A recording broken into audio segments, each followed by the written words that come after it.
आपने कई लोगों को ये कहते हुए तो सुना ही होगा कि काश उस वक्त ये कर लिया होता तो आज मेरी लाइफ कुछ और होती। रिग्रेट इस दुनिया के मैक्सिमम सभी लोगों को होता है। किसी को किसी चीज का रिग्रेट रहता है तो किसी को किसी और चीज का, पर ज्यादा से ज्यादा लोगों में एक रिग्रेट कॉमन रहता है, स्टडी का रिग्रेट। काश उस वक्त थोड़ी पढ़ाई की होती तो आज ये दिन ना देखना पड़ता। काश मैं अभी भी पढ़ाई कर पाता।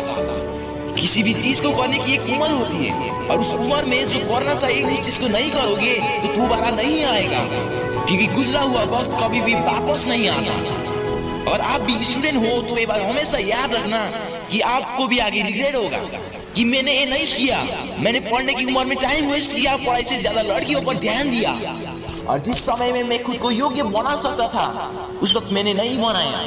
समय किसी के लिए नहीं रुकती सालों। अगर पढ़ने की उम्र है तो पढ़ो ना। आपके माँ बाप जिंदा पसीना बहाकर एक एक पैसा जोड़कर तुम्हें पढ़ने की सारी सुविधाएं क्यों देती है? क्योंकि उन्हें पता है वक्त में पढ़ाई ना करने की पछतावा कैसा होता है। दोपहर के धूप में काम कर तुम्हें पढ़ने की सारी जरूरत की सामान पूरा कर देती है ताकि तुम बिना तकलीफ पढ़ सको। तो फिर क्यों अपनी माँ बाप की मेहनत का गलत इस्तेमाल कर रहे हो? क्यों समय का दुर्व्यवहार कर रहे हो?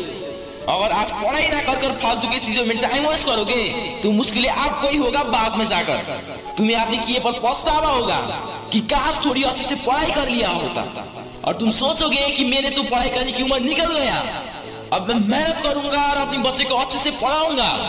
और फिर आप भी अपनी माँ बाप की तरह दोपहर की धूप में काम करोगे, क्योंकि अच्छी नौकरी पाने के लिए तुमने पढ़ाई तो की नहीं, और एक एक भाई बचा कर तुम अपने बच्चों को पढ़ाओगे, और फिर वो भी आप ही के तरह आपकी मेहनत का गलत फायदा उठाएगा और तुम्हें बहुत दुख होगा, गुस्सा आएगा, अपने बच्चों को डांटोगे।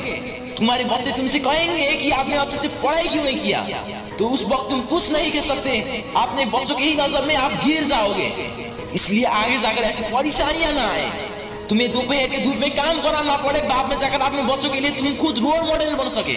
इसीलिए तुम्हारे पेरेंट्स तुम्हें जी जान से पढ़ाते हैं, क्योंकि उन्होंने अपने किए पर पछतावा किया है।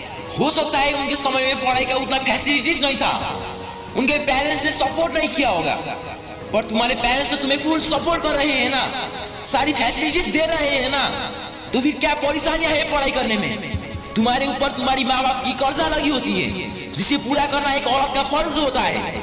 उस फर्ज को तुम पूरा नहीं कर पाओगे अगर पढ़ाई नहीं की तो। इसलिए अभी से पढ़ाई करो जी जान से, ताकि आगे जाकर खुद पर रिग्रेट ना होना पड़े और एक सुख भरी जिंदगी जी सके। और पढ़ाई करने की समय गुजर जाएगी तो तुम्हारी सारी जिंदगी दुख में ही कटेंगी, क्योंकि गया हुआ वक्त वापस लौटकर कभी नहीं आता और पछतावा करने के अलावा कोई ऑप्शन ही नहीं बचेगा।